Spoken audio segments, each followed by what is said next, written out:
Hello, this is Getting Miles. I wanted to showcase some work I had done in Python, just to show what I can do in the language and give you a bit of a feel of what I could do for you. This is a script I wrote for an organization doing research on Fortune 500 companies. They were trying to track diversity inclusion mentions to see if some were mentioned more than others and what that could entail. The script, I wrote another one that will go basically do a Google query with the company name and the word diversity and inclusion and take the first result.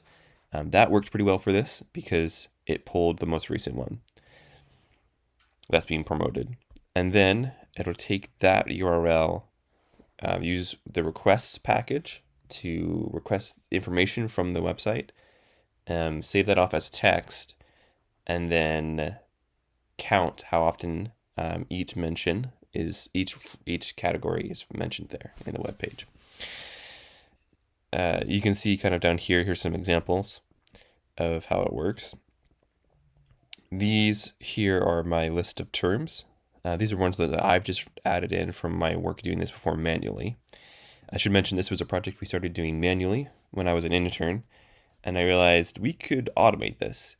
And so I took the time on my own initiative and went ahead and did that, and then brought it back to them. So for example, in the race category, right, these are all terms that we've noticed, so I put it in here, right? Like African American, Hispanic, Latino, Native Hawaiian, Pacific Islander, national origin. This one was a certified diversity crew. That was a term that appeared. It's like, oh, we should include that. Familia, that's another term that would appear as well, right? That's clearly mentioning Latinx culture.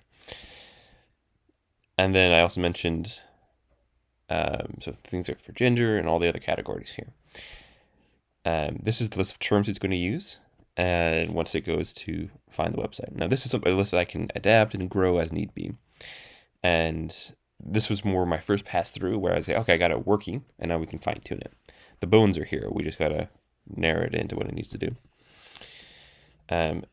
It's fairly simple. In fact, I can just let it run here in the background. So it'll visit each site and then do a quick count and bring it back. You can see some mentioned quite a bit. For example, Apple is very focused on race and gender, and they're also putting in a fair amount of mentions towards others, but religion is just totally ignored. There's no mention of anything regarding faith on Apple's website. And that's a trend throughout many. Now, the benefit of this project is it can be used for anyone, because all it's doing is just tracking those mentions. So if someone was going along and say, hey, I'm really passionate about and really focused on helping those with disabilities, make sure that they are accommodated. This can also help you show a little bit that maybe some companies aren't super focused on that.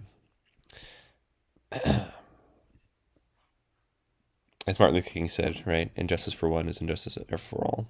Or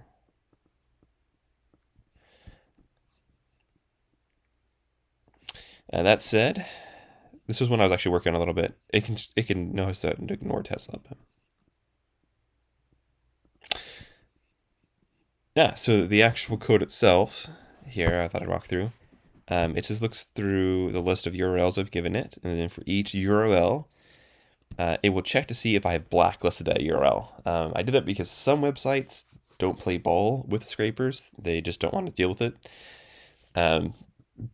There is a whole world of trying to get around that, and I just didn't want to mess with that. It was only about 5% of sites that didn't want that, and so for the sake of this research, it was something we could just manually do anyways, is what we were doing in the first place. And so I was like, well, that's fine. We're already doing it manually. We can do that for the 5% of sites that we need to, which is like, a handful. So we check to see if I blacklisted the site. If I haven't blacklisted the site, then it just runs through and checks to see what kind of link it's been given. Because the internet's the Wild West. So some sites were just URLs were just directly to a PDF, so I had to know how to interact with that file. Some are ASPX files, so I had to know how to interact with that kind of file. Some are XMLs. Others were ASPXs, static files, and so I had built it out to address all of those.